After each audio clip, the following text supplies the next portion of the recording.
చిట్టి చిట్టి కథలు. చిట్టి చిట్టి కథలకు స్వాగతం. ఈరోజు మనం చెప్పుకోబోయే కథ కుందేలు అహంకారం. కథ చెప్పే ముందు ఒక పొడుపు కథ చెప్తాను, విప్పండి.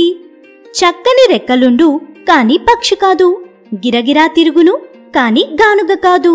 ఏంటది? సమాధానం కథ చివర్లో చెప్తాను. ఇక కథలోకి వెళ్దామా? అనగనగా ఒకరోజు ఒక కుందేలు తాబేలును బాగా ఎక్కిరించింది. నువ్వు ఇంత నిదానంగా నడుస్తావు, అసలు ఎప్పుడైనా ఎక్కడికైనా వెళ్ళగలవా అని వెటకారం చేసింది. నాతో పరుగు పందెం వేసుకుంటే నేను నిన్ను సులువుగా ఓడించేస్తాను అని గొప్పలు చెప్పుకుంది కుందేలు. తాబేలు సరేనని ఆ పరుగు పందానికి ఒప్పుకుంది.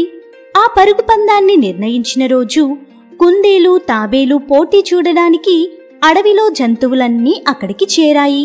కుందేలు మహాధైర్యంగా గర్వంగా పందెం జరుగుతున్న చోటికి వచ్చింది. మన తాబేలు అనకువగా వినయంతో పందెం గీత మీద తన స్థానంలో నించుంది.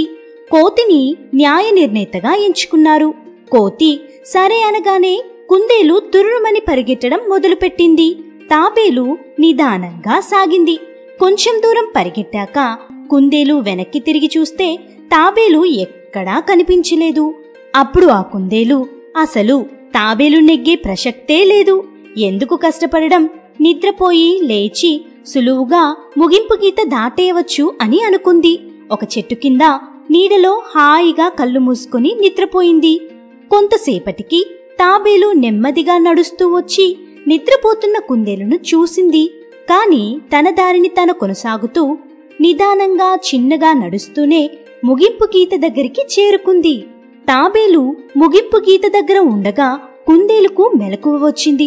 తాబేలు గీత దాకా చేరిపోయిందని చూసి వేగంగా పరిగెత్తింది. కాని కుందేలు చేరే లోపల తాబేలు గీత దాటేసి పోటీ నెగ్గేసింది.